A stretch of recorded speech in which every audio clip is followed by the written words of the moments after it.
Welcome back दोस्तों, my name is Shivam, you watching your own channel S के classes. आज की इस वीडियो में हम बात करेंगे सेकंड पार्ट, जो कि ये हमारा फर्स्ट पार्ट सेकंड चैप्टर का 9th क्लास के स्टूडेंट के लिए बिहाइव बुक इंग्लिश की, और वो हमने कंप्लीट कर दिया है। जैसे बच्चे ने वो वीडियो नहीं देखी है, आपकी स्क्रीन के टॉप साइड में राइट हैंड के मैं लिंक छोड़ दूंगा, वहाँ पर जाइए और क्लिक कीजिए और देखिए। और जिन बच्चों ने देख लिया है उनके लिए सेकेंड पार्ट बनाते हैं। एक बार बात कर लेते हैं the sound of the music. हम बात कर रहे थे साउंड ऑफ म्यूज़िक में, हमने अभी तक इवियाना गिलिनी, एक लड़की जो कि डीफ थी, प्रोफाउंडली डीफ, उसने कैसे अपनी उस वीकनेस को अपनी पावर बनाया और अपने आप को प्रूव कर दिखाया वर्ल्ड लेवल पर। और अपने ही जैसे लाखों ऐसे बच्चे जो ऐसी समस्याओं से, जो फिजिकल हैंडीकैपनेस से बहुत ही ज़्यादा परेशान है, उनके लिए एक एग्जाम्पल सेट किया। हमारी इस चैप्टर में आज जो सेकंड पार्ट है वो भी ऐसे ही एक इंसान के बारे में है जिसने म्यूज़िक को, खास करके ये चैप्टर क्योंकि भारत से रिलेट करता है, शहनाई। जब भी हम बात करते हैं शहनाई की तो शहनाई शब्द हमारे दिमाग में आता है तो क्या शब्द आता है या किसके बारे में बात आती है? शादियों के बारे में जब भी हम बात करते हैं तो शहनाई बड़ी कॉमन देखी जाती है, खास करके इंडियन ट्रेडिशन जो हमारी परंपराएं होती है। साउथ या वेस्टर्न कल्चर में इतना नहीं होता, लेकिन साउथ, हमारे जो इंडियन साउथ है, साउथ स्टेट्स में ज़्यादातर शहनाई बड़ी कॉमनली शादियों में बजाई जाती है। सेकंड चैप्टर इसी बुक का जो है, second chapter the sound of the music, उसका जो सेकंड पार्ट है उसके बारे में हम डिस्कस करेंगे, पर मैं निकाल लेता हूँ उसको, है ना। यस आपकी स्क्रीन के सामने देख लीजिए, ये सेकंड चैप्टर है और हम स्टार्ट कर रहे हैं the shehnai of the Bismillah Khan. कौन था बिस्मिल्लाह खान?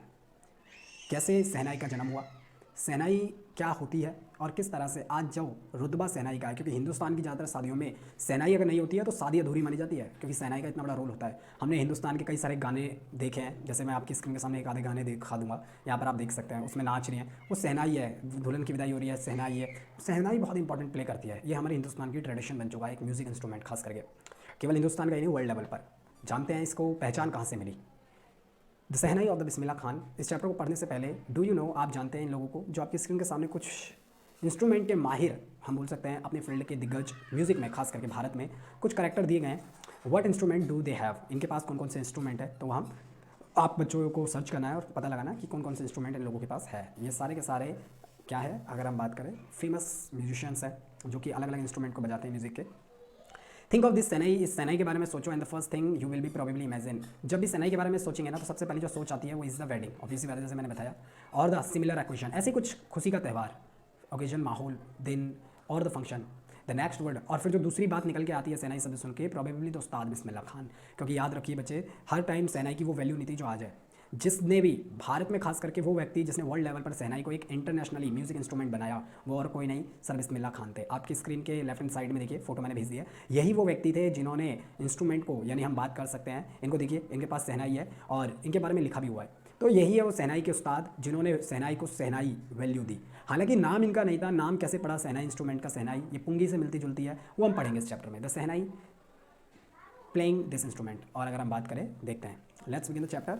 सो इस चैप्टर का पहला हिस्सा हम बात करते हैं। Emperor Aurangzeb banned the playing of the music instrument called the pungi. जब हमारे देश में मुगलों का शासन था, उस दौरान औरंगजेब, जब भारत में मुगलों का राजा था, यानी जिस समय उसके पास सत्ता थी, उस दौरान उसने म्यूज़िक में जो पुंगी होती है, जैसे सांप को ही बुलाते हैं, बेसिकली सपेरा टाइप जो रखता है पुंगी, एक मोटा टाइप गोल सा होता है, उसके अंदर कई छेद होते हैं बम्बू के, यस, वो इंस्ट्रूमेंट को बैन करवा दिया था रॉयल रेसिडेंसी अपने, यानी जहाँ पर राजा लोग गाने वाजे सुनते हैं या राजा के फंक्शंस होते हैं, वहाँ पर पुंगी जो इंस्ट्रूमेंट था उसको बैन करवा दिया था। कब? औरंगजेब ने, ठीक है ना, इंपीरियर जो था। For it had a shrill unpleasant sound. Unpleasant होता है, एक प्लीजेंट होता है जो बहुत ही ज़्यादा सुरीला या बहुत अच्छा हो, म्यूजिक साउंड होता है, आवाज़। लेकिन इसी वजह से औरंगजेब ने अपने, हम बोल सकते हैं, इस इंस्ट्रूमेंट को अपने इंपीरियर में बैन करवाया था, क्योंकि उसका साउंड उन्हें अच्छा नहीं लगता था। Pungi became the generic name for reeded the noise maker. और उसके बाद पुंगी को एक शोर शराबे वाला इंस्ट्रूमेंट माना गया। ज़्यादातर इंस्ट्रूमेंट हमारे को प्लीजेंट साउंड देते हैं, यानी मेलोडियस साउंड को क्या होता है उनसे निकालता है, लेकिन औरंगजेब ने इस साउंड को ये कहकर अपने इंपीरियर में बजाने से इनकार कर दिया कि ये साउंड नॉइज़ मेकर है, यानी शोर करता है। फ्यू हैड थॉट, कुछ लोगों को लगा, फ्यू हैड थॉट, कुछ ने सोचा था, that it would one day B revived a barber of the family. किसी ने सोचा भी नहीं था कि ऐसा ही एक इंस्ट्रूमेंट दोबारा से डेवलप होगा। अ बार्बर, एक नाई, of the family of the professional musicians, एक नाई ऐसी फैमिली का जो कि जिसकी पूरी फैमिली प्रोफेशनल म्यूजिशियंस थी, वो had access to the royal places. अच्छा, जिनकी पहुंच रॉयल एक्सेस पे थी, यानी राजघरानों में जाकर वो म्यूजिक बजाया करते थे, उन्होंने डिसाइड किया कि इस पुंगी को इंप्रूव करेंगे, द टोनल क्वालिटी, इसकी जो साउंड है उसको ठीक करेंगे of the pungi. He choose a pipe with the natural hollow stem and was longer to the broader than the pungi. उन्होंने क्या किया, एक बड़ा सा बांस का डंडा लिया, उसमें छेद किया और वो पुंगी से थोड़ा बड़ा था लेंथ में पुंगी, एंड मेड द 7, कितने 7 होल्स किए on the body of the pipe.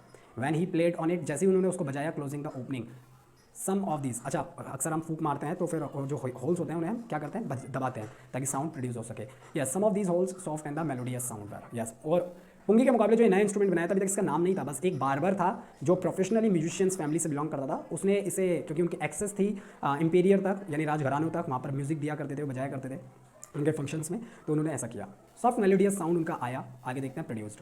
He played the instrument, और पहली बार उन्होंने इंस्ट्रूमेंट जब बजाया तो उन्हें अच्छा लगा, तो उन्होंने फिर बजा के दिखाया बिफोर रॉयल्टी, ठीक है ना। And every one was impressed, जब उसने राजघराने में ये बजा के दिखाया तो हर कोई खुश हो गया। The instrument so different from the pungi, और वही जो था, देखो यहाँ पर अंतर भी दिया हुआ है स्क्रीन के सामने, पुंगी और सेनाई में।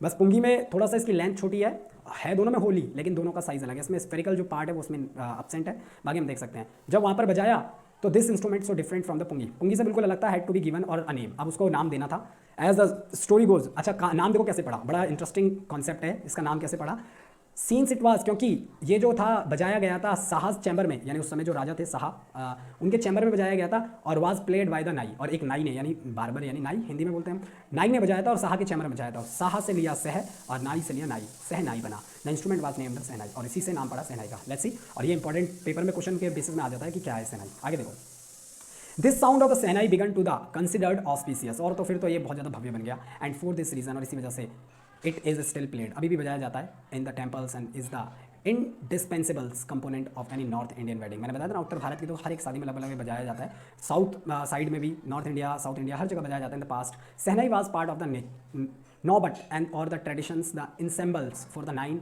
Instrument found at the royal court, और उसके बाद उसे 9 ऐसे इंस्ट्रूमेंट म्यूजिक में शामिल कर लिया गया रॉयल कोर्ट में, टिल रिसेंटली, और अभी तक इट वाज यूज्ड, उसे अभी भी एज अ हम बोल सकते हैं, यानी राजघरानों में एक इंस्ट्रूमेंट के रूप में उसका इस्तेमाल किया जाता है आज भी, एज अ म्यूजिशियन इंस्ट्रूमेंट के रूप में सेनाई को आज, यानी म्यूजिक इंडस्ट्री में खास करके सेनाई की बहुत बड़ी वैल्यू हो चुकी है, ठीक है, क्योंकि आजकल रॉयल और हम बोल सकते हैं ये राजघराने तो खत्म हो चुके हैं, was used only in the temples and the weddings. The credit for bringing this instrument on to the classical stage goes to the Ustad Bismillah Khan. Underline कर लेना कि, लेकिन ये जो केवल ये नहीं है कि जिसने ये बनाया, नाई ने बनाया, शाह के चैम्बर में बनाया तो उनको जाता है, नहीं, जैसे इंग्लैंड ने क्रिकेट बनाया तो क्या वर्ल्ड क्रिकेट टीम इंग्लैंड मानी जाती है, बेस्ट क्रिकेट टीम भारत मानी जाती है, भगवान कौन माना जाता है क्रिकेट का, जैसे कि सचिन तेंदुलकर माना जाता है, सेम ऐसे ही कई सारी चीज़ें जो अलग देश बनाता है, लेकिन उसको उस्ताद कोई और होता है जो वर्ल्ड लेवल पर से फैलाता है। जैसे धोनी साहब हमारे MS स्कूल कैप्टन जिन्हें हम बोलते हैं, उन्होंने भी यही काम किया। बहुत पहले एक से एक खिलाड़ी आए, सहवाग आए, सचिन तेंदुलकर आए, द गॉड ऑफ क्रिकेट, बहुत आए, लेकिन जो उन्होंने नाम कमाया वो अलग ही था वर्ल्ड लेवल पर, जो इंडिया की खास करके बैटिंग को लेके गए, इंडिया को रिप्रेजेंट किया। ऐसे ही पुंगी को सेनाई में कन्वर्ट करा तो नाई ने किया, बार्बर ने, लेकिन जो उसे वर्ल्ड लेवल पर फेमस किया उसका श्रेय जाता है उस्ताद बिस्मिल्लाह खान को। एज अ 5 ईयर ओल्ड, अब उनकी कहानी बताएंगे कि कैसे उन्होंने म्यूजिक सीखा। जब वो 5 साल के थे, बिस्मिल्लाह खान प्लेड गिल्ली डंडा, ऑब्वियसली बात है 5 साल के बच्चे गिल्ली डंडा ही खेलेगा, नियर अ पॉन्ड, एक तालाब के किनारे, and the ancient state of the Dumraon नाम की एक जगह थी इन बिहार। अच्छा बिहार के थे, ये याद रखना, दुमराव में एक पुराना पॉन्ड होता है तालाब टाइप का, उसके किनारे बच्चे खेलते हैं गाँव में, गाँव के लोग जो होते हैं, गाँव के बच्चे, अब उनके लिए तो मैदान तो होते नहीं है, अब तो चेंज हो गया, पहले ही वुड रेगुलरली गो, वो वहाँ जाया करते थे नियर बाय। अच्छा वहाँ पर एक टेम्पल था बिहार जी टेम्पल, टू सिंग, गाने गाने भी, यस, यानी उनको थोड़ा गाना गाने में भी इंटरेस्ट था। भोजपुरी ऑब्वियसली बात है बिहार की एक लैंग्वेज थी, हालांकि वो अभी स्टेट कट कर झारखंड के पास चला गया, लेकिन भोजपुरी अभी भी बहुत फेमस है। चित्ता, अच्छा यहाँ पर ये गाना हुआ करता था भोजपुरी लैंग्वेज में, वो गाया करते थे। At the end of which, और जब वो खत्म होता था, रोज का उनका ये था गिल्ली डंडा खेलने गए, फिर बिहार जी टेम्पल में गए, वहाँ पर उन्होंने गाना गाते थे चेता नाम का, एंड द एंड, और जब खत्म होता था वो प्रोग्राम मंदिर का, तो ही वुड अर्न, वो क्या कमाते थे, बिग लड्डू वेट 1.25 kg, यानी 1 किलो 250 ग्राम, बहुत बड़ा होता है, वो लड्डू उन्हें मिलता था उनके रिवॉर्ड के रूप में, विच ही वुड अर्न, जो कमाते थे लड्डू वेट 1.25 kg, का price given by the local Maharaja, वहाँ के लोकल महाराजा द्वारा मिला था। उस समय तो थोड़े से राजघराने भी हुआ करते थे। 1947 से पहले भारत में भी बहुत सारे क्या थे, राजघराने थे, 575 से भी ज़्यादा, तो 500 प्लस मान लो, 70 से भी ज़्यादा थे, ठीक है। This happened 80 years ago. अच्छा ये घटना जो बता रहा है ना, जब ये चैप्टर लिखा गया था उससे 80 साल पहले की थी। एंड द लिटिल बॉय, और छोटा लड़का जो उस्ताद बिस्मिल्लाह खान था, जिसे किसी को नहीं पता था कि एक समय सेनाई को वर्ल्ड लेवल पर यही ले जाएगा, has travelled far to earn the highest civilian award. किसी ने सोचा भी नहीं था वो व्यक्ति जो गाना गा रहा है बिहार जी टेम्पल में, बिहार के एक छोटे से जिले में, चेता, एक लड्डू के लिए, और वो दुनिया का सबसे, और खास करके हमारे भारत का सबसे बड़ा हाईएस्ट सिविलियन नागरिक सम्मान पाएगा इंडिया का। कौन सा ना, भारत का सबसे बड़ा नागरिक सम्मान है भारत रत्न, और वो सहनाई के बलबूते पर उन्होंने भारत में ये अवार्ड भी हासिल किया, यानी इतने फेमस थे वो। अच्छा जानते हैं इनके बारे में, इनका जन्म 21 मार्च को हुआ था 1916। बिस्मिल्लाह बिलोंग्स, ये बिलोंग करते थे to the well known family of the musicians from the Bihar. Bihar की एक जानी मानी म्यूजिशियन, गाना गाने वाली फैमिली से बिलोंग करते थे। ही इज़ ग्रैंडफादर, उनके जो पापा थे उनका नाम था रसूल बख्श खान, उनका नाम पूरा क्या था, Rasool Bakhsh Khan. Yes, was the shehnai nawaz of the Bhojpuri kings court. अच्छा, वो भोजपुर में वहाँ पर जो छोटे छोटे राजा हुआ करते थे, ऐसा नहीं है पूरे स्टेट में छोटे छोटे भी राजा हुआ करते थे, है ना, डिस्ट्रिक्ट लेवल पर। तो डिस्ट्रिक्ट लेवल पर आज जो गवर्नमेंट्स है वैसी गवर्नमेंट्स ही नहीं की बात कर रहा हूँ मैं, बेसिकली मैं बात कर रहा हूँ मतलब छोटे छोटे इलाकों में राजाओं का दबदबा हुआ करता था। तो भोजपुर जो राजा थे उनके वहाँ पर वो सहनाई बजाया करते थे, नवाज ऑफ द भोजपुर, वहाँ पर वो सहनाई प्ले करते थे। हिज फादर, उसके बाद उनके पापा यानी रसूल बग्स जो कि बिस्मिल्लाह खान के फादर थे, उनके भी फादर यानी grand father of Bismillah Khan, उनके जो फादर थे जिनका मतलब ग्रैंड फादर थे बिस्मिल्लाह खान के, जिनका नाम था पैगंबर बग्स एंड अदर, उनके जो पैटर्नल अंकल चाचा थे ancestors were also great shehnai players. ऐसी बात नहीं है कि पहली बार सहनाई बजाई थी उस्ताद बिस्मिल्लाह खान ने, उस्ताद की उपाधि में उन्हें दी गई थी किसी के द्वारा। लेट्स सी, देखते हैं हम कहाँ पर मिली ने। लेकिन हाँ, ये था कि उनको बहुत ज़्यादा क्रेज़ था और क्रेज़ होने के कारण उनकी पूरी फैमिली क्या थी, म्यूजिशियन थी। उनके फादर साहब कहाँ बजाते थे देख ही लिया हमने, आगे बात करते हैं। यस, द यंग बॉय, जो ये जवान सा लड़का बिस्मिल्लाह खान की बात कर रहे हैं, टुक तो म्यूजिशियन अर्ली इन लाइफ, इनकी ज़िंदगी में पहले ज़िंदगी के ना कुछ ही सालों में ही, कुछ 5-6 साल की एज में ही म्यूजिक इनसे जुड़ गया था। क्यों? क्योंकि at the age of the 3, जब वो 3 साल के थे, व्हेन हिज मदर, उनकी माँ जाया करती थी टुक हिज, उनको लेकर to his maternal uncle's house में इन बनारस, यानी वो बिहार में रहते थे, उनके मामा बनारस में रहते थे जो आज का वाराणसी में है। बिस्मिल्लाह वाज द फैसिनेटेड, बहुत ही ज़्यादा फैसिनेटेड थे, पागल थे वो किसको लेकर, वॉचिंग हिज अंकल प्रैक्टिस, उनके जो मामा थे, अंकल को मामा, वो उनकी प्रैक्टिस को देखकर बड़े ही फैसिनेटेड थे, बड़ा अच्छा लगता था उनको देखना। The shehnai soon Bismillah started, और इसी वजह से उन्होंने भी बहुत जल्दी सहनाई चालू कर दी। अकम्पनी होता है साथ देना। हिज अंकल अली बख्श, उनके अंकल का नाम भी अंडरलाइन कर लेना, अली बख्श है। अभी तक हमने बहुत सारे नाम पढ़ लिए हैं, उनके दादा का नाम, उनके फादर का नाम, उनके पैटर्नल अंकलों के ख्याल नाम नहीं है, लेकिन हाँ उनके मैटरनल अंकल का नाम है, मामा का। टू द विष्णु टेम्पल, अच्छा वो वाराणसी के विष्णु टेम्पल में अपनी प्रैक्टिस करते थे, जो कि बनारस था, बनारस के। वेयर द बक्स वाज, यानी उनके जो मामा थे, शॉर्ट फॉर्म में लिया गया है अली बख्श को, was the employed to play the shehnai. अच्छा, वहाँ पर वो काम किया करते थे, एम्प्लॉय थे सहनाई बजाने के लिए। Ali Bakhsh would play the shehnai and the Bismillah would sit the captivated for the hours on end, यानी लगातार बिना रुके वो लगातार उनको देखा करते थे, उनकी प्रैक्टिस को देखा करते थे। छोटी 3 साल का बच्चा, इतना क्रेज तो बहुत ज़्यादा था। He started getting the lessons, और वहीं से उन्होंने सीखना चालू किया in playing the instrument and would set the practisings throughout the day, पूरे दिन भर प्रैक्टिस करते थे उनसे सीख कर, फॉर ईयर, सालों से ही, to come to the temple of the Balaji and the Mangala Maiya and the बोरा बैंक्स ऑफ द गंगा, वहाँ पर बैंक ऑफ द गंगा मतलब जहाँ से पानी निकलता है या नदियाँ निकलती है गंगा की शहरों की तरफ से, become the young apprentices favourite haunts, उनकी फेवरेट जगह बन गई, where he could practise in the solitude, एकांत में वो क्या करते थे, प्रैक्टिस किया करते थे, जहाँ पर ये वो जगह थी। ठीक है, द फ्लोइंग वाटर्स, क्यों प्रैक्टिस किया करते थे, क्योंकि वो जो बैंक ऑफ गंगा थी, ठीक है ना, जहाँ पर मतलब गंगा नदी बहती थी, वहाँ पर वो इसलिए करते थे क्योंकि उसका बहता हुआ पानी जो था ना, गंगा इंस्पायर्ड उन्हें और ज़्यादा क्या करता था, इंस्पायर्ड करता था इन सॉलिट्यूड में, sorry inspired him to improvise, कि वो और ज़्यादा बेहतर बना सके एंड इन्वेंट और कर सके द राग्स, राग्स जानते हो ना, सुर होते हैं, अलग अलग म्यूजिक में होते हैं, that were the earlier considered to be the beyond the range of the shehnai, जो कि सहनाई से बिल्कुल अलग थे। पहले सहनाई सेविंग इंस्ट्रूमेंट था, लेकिन उन्होंने राग डालने की कोशिश की, किसने, बिस्मिल्लाह खान ने। अब बात आती है 14 साल की एज में, at the age of the 14 Bismillah accompanied, उन्होंने साथ कर दिया, यानी अब वो जाने लग गए अलग अलग कॉन्सेप्ट पे, ठीक है ना, अपने अंकल के साथ, to the Allahabad music conference में। एक बार 14 साल की उम्र में उनके मामा उन्हें इलाहाबाद में म्यूजिक कॉन्फ्रेंस था, वहाँ पर उन्हें लेके गए। At the end of his the recital उस्ताद फैज़ खान पेटेड होता है शबासी देना, the young boy back and sad, उस समय वो 14 साल के थे जब उस समय के म्यूज़िक के उस्ताद माने जाने वाले फैज़ खान ने उन्हें उनकी सहनाई जो प्रैक्टिस थी या उनकी जो क्रेजनेस थी सहनाई को लेकर, उसको शाबाशी दी और कहा, वर्क हार्ड बेटा और मेहनत करो, यू शैल मेक इट, और तुम ये कर दोगे, यानी अपना करियर इसमें बना लोगे। With the opening of all India radio, और उनका जो पहला लाइफ करियर अचीवमेंट था, यानी उन्होंने पहला कदम रखा अपनी सक्सेस के लिए, वो क्या था, वो यही था जब उन्होंने लखनऊ में 1938 में रेडियो में क्या किया, सहनाई बजाने का काम मिला उन्हें। ठीक है, बिस्मिल्लाह's बिग ब्रेक था ये उनकी लाइफ का। He soon became an often heard the shehnai player on radio, और पहला ऐसा व्यक्ति बने थे वो लखनऊ में 1938 में, जब पहली बार किसी ने उनको ऑफर दिया कि आप रेडियो में सहनाई को प्ले कीजिए। When India gained independent, और जब भारत को आज़ादी मिली 15 अगस्त 1947, Bismillah Khan became the first Indian to greet the nations with his सहनाई। सुन लो, भारत को आज़ादी मिली, हमारे Pandit Jawaharlal Nehru first prime minister of India बने, और उन्होंने अपनी भाषण दिया, ट्रिस्ट विद डेस्टिनी जिनका नाम था। इस भाषण में लाल किले में जब उन्होंने झंडा फहराया था, उस दौरान कुछ फेमस लोगों को इंस्ट्रूमेंट बजाने के लिए, म्यूजिक देने के लिए बुलाया गया था वहाँ पर, और उनमें से एक थे बिस्मिल्लाह खान, यानी तब तक वो बहुत फेमस हो चुके थे। टू ग्रीट, उनको आमंत्रित किया नेशंस की, ग्रीट होता है संबोधित करना, the nations with the shehnai के साथ। ही पॉर्ड, और उन्होंने डाल दिया his heart to into the raga Kafi, एक राग था उसे गाया उन्होंने, फ्रॉम द रेड फोर्ट, कहाँ से, लाल किले से, to the an audience which included the Pandit Jawaharlal Nehru, वो वही था पहला। वो later gave, he is the famous, मैंने बताया ना, उन्होंने बाद में अपना भाषण भी दिया था, ट्रिस्ट विद डेस्टिनी स्पीच, भाग्यवतु से चीर प्रतिशत भेद जिसका नाम है, हिंदी में बोलते हैं इसे। Bismillah Khan has given the many memorable performances, उन्होंने बहुत यादगार भरे परफॉर्मेंस दी हुई है खान, बहुत इन इंडिया, अच्छा केवल भारत में ही नहीं, अब्रॉड में भी, यानी विदेशों में भी गए हैं। हिज फर्स्ट ट्रिप, अच्छा विदेश की उनकी सबसे पहली जो ट्रिप हुआ करती थी वो क्या थी, अफगानिस्तान, वेयर किंग जाहिर, उस समय राजा हुआ करते थे अफगानिस्तान में, जहाँ पर जो वहाँ के किंग थे जाहिर Shah, was so taken in by the maestro that he gifted, वो इतने ज़्यादा प्रभावित हुए ना उनसे कि जाहिर वाज सो अच्छा sorry he gifted him the priceless Persian carpet. और इतने ज़्यादा अफगानिस्तान के किंग जो थे जाहिर, उन्होंने इतने ज़्यादा खुश हुए कि उनको एक पर्शियन कारपेट तोहफे में दिया एंड अदर द सोविनियर्स दिए।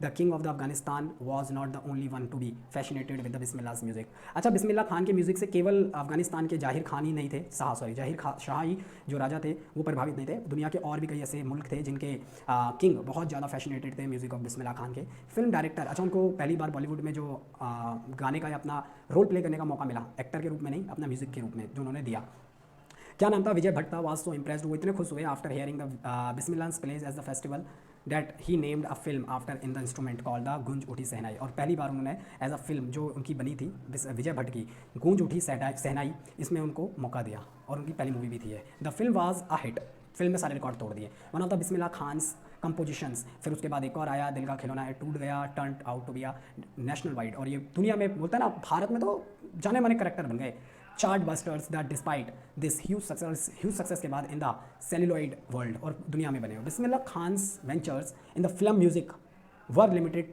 To Vijay Bhatt's Goonj Uthi Shehnai and the Vikram Srinivasan's Kannada ventures Sanaadi Appanna. I just can not come to the terms with the artificiality and the glamours of the film world, he says. उनका मानना ये था कि ये जो चमक है बॉलीवुड की, या फिर ये रौनक, पैसा, ये राम सोहरात, ये सिर्फ आर्टिफिशियल है, एंड ग्लैमर्स जो होता है फिल्म का आर्टिफिशियल रोल होता है, ही सेज, वो कहते हैं विद द एम्फेसाइज, जोर देकर इस बात को। अवार्ड, अब बात करते हैं थोड़ा सा उन्होंने कौन कौन से अवार्ड जीते। Award and recognization came thick and the fast. Bismillah Khan became the first Indian to be the invited to perform as the prestigious Lincoln Center hall in the United State of America. Bharat के पहले ऐसे music instrumental हम बोल सकते हैं व्यक्ति बने बिस्मिल्लाह खान जी ने, अमेरिका के सबसे फेमस, जहाँ पर दुनिया में अमेरिका को, भारत के लोगों को तो कोई बुलाता ही नहीं था, वहाँ पर इनके इतने ज़्यादा फैन थे कि इनको बुलाया गया यूनाइटेड स्टेट ऑफ अमेरिका के प्रेस्टिजियस लिंकन सेंटर हॉल में म्यूजिक के लिए। He also took the part, उन्होंने पार्ट भी लिया world expositions in the Montreal, in the canals art festivals and the Osaka trade fair में। ये सारी वो जगह है जहाँ पर उन्होंने वर्ल्ड ट्रिप किया और वर्ल्ड ट्रिप में अपने परफॉर्मेंस को दिखाया। सो वेल नोन, जाना जाता है, that he became the internationally, और उसके बाद तो वर्ल्ड फेमस हो गए। And auditorium in the Tehran, ये ईरान की राजधानी है, Tehran was named after him. और सुनो, ताहार मॉस्क्यू, उस्ताद बिस्मिल्लाह खान, और वहाँ से इनको उपाधि दी गई उस्ताद की, उस्ताद Bismillah Khan, mosque Ustad Bismillah Khan was named after him.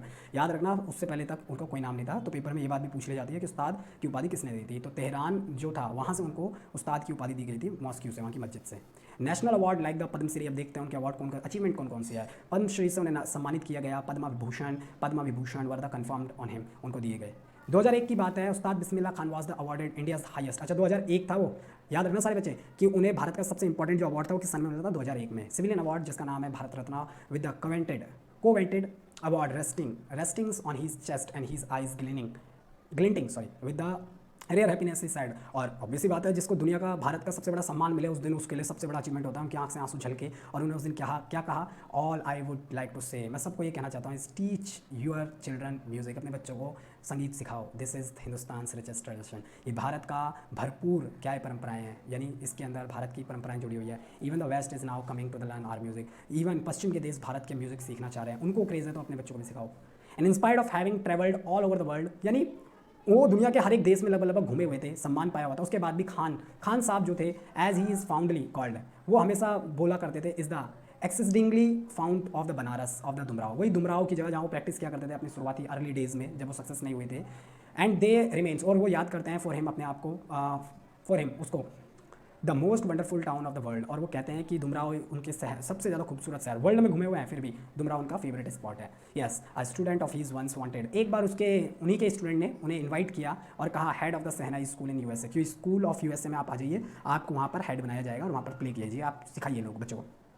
And the student ने उनको वादा भी किया to the recreate the atmosphere of the Banaras, कि वो ऐसा रिक्रिएट करेंगे एटमोसफेयर वहाँ पर, आपको लगेगा ही नहीं कि आप बनारस में, क्योंकि वो बनारस में बहुत ज़्यादा अपने आप को अच्छा मानते थे, बनारस उनका सबसे अच्छी जगह मानी जाती थी। और उनको बोला भी गया कि आपको हम आर्टिफिशियल बनारस वहाँ देंगे, मतलब माहौल पूरा क्रिएट कर देंगे by the replicating this temple there. But Khan Sahab asked him, लेकिन खान साहब ने उनसे एक बात बोली, if he would be able to transport the river Ganga, अगर वो माँ गंगा को भी यानी पवित्र हॉली रिवर गंगा को भी वहाँ पर डाल सकते हैं तो आ जाएंगे। Later he is the remembered to have said this is why whenever I am in the foreign country. वो बताते हैं कि जब कभी मैं फॉरेन कंट्री में हूँ, I keep earrings to see the Hindustan, तो मैं हमेशा ही क्या करता हूँ, ईयरिंग करता हूँ हिंदुस्तान को। वाइल इन मुंबई, जाए मैं मुंबई में हूँ आई थिंक, मतलब जब मैं विदेश में होता हूँ तो मैं हिंदुस्तान को याद करता हूँ, जब मैं मुंबई में होता हूँ तो मेरे को बनारस याद आता है, द हॉली गंगा याद आती है। And while in Banaras I miss the unique मत्था ऑफ द डुमराव, और वही डुमराव उन्हें पसंद है, होता है उनकी पूरी ज़िंदगी, उनका हर एक लम्हा उससे जुड़ा हुआ है, तो इसलिए उनको बहुत अच्छा लगता है। Ustad Bismillah Khan's life is the perfect example of the rich. Obvious सी बात है, एक सक्सेसफुल इंसान में शुमार है उनकी लाइफ। कल्चरल हेरिटेज, जिन्होंने भारत के कल्चर को वर्ल्ड लेवल पर पहुंचाया। One that effortlessly accept that a devout Muslim like him can very naturally play the shehnai every morning at the Kashi Vishwanath temple. वो मुसलमान होने के बावजूद भी वो किस टेम्पल में अपने आप को सबसे ज़्यादा लकी मानते थे अपनी परफॉर्मेंस या अपनी प्रैक्टिस को। एक ऐसे मुसलमान भारत के जो हिंदू टेम्पल में अपनी प्रैक्टिस और अपने आप को सबसे ज़्यादा अच्छा मानते थे कि उनकी प्रैक्टिस वहाँ सबसे ज़्यादा होती है, इसीलिए वो वर्ल्ड में फेमस हुए, क्योंकि उन्होंने अपने देश के कल्चर को जिंदा रखा, क्योंकि उन्होंने कभी भी किसी कल्चर को छोटा नहीं समझा। और इसी के साथ उस्ताद बिस्मिल्लाह खान की कुछ बातें बताई गई है कि उनका देहांत कब हुआ। उस्ताद बिस्मिल्लाह खान पास हुए, उनकी डेथ हो गई थी 21 अगस्त 2006 को at the age of the 19। अच्छा, 90 साल के थे वो, आफ्टर द प्रोलॉन्ग्ड इलनेस। अच्छा, काफ़ी लंबी बीमारी से वो ग्रसित थे। He was given a state funnel and the government of India declared one day of the national morning, और भारत सरकार ने एक दिन का मॉर्निंग उनकी याद में एक दिन का वो भी रखा था, नेशनल फनल डे, यानी funeral day, state funeral day, sorry national बोल दिया मैंने, स्टेट यानी राष्ट्रीय फिनल क्या होता है, उनका जो अंतिम यात्रा थी उसको वैल्यू दी गई थी और गवर्नमेंट ने उस दिन डिक्लेयर किया था एक दिन का नेशनल मॉर्निंग। इसी के साथ ये चैप्टर और सेकेंड पार्ट जो चैप्टर है the sound of the music वो ख़त्म होता है, और जल्दी इसके बाद अगला चैप्टर जो हमारा है वो भी मैं वीडियो डाल दूंगा। अगर वीडियो अच्छी लगी तो लाइक एंड सब्सक्राइब जरूर करें और प्रेस करें जो बेल का आइकन है। Thank you.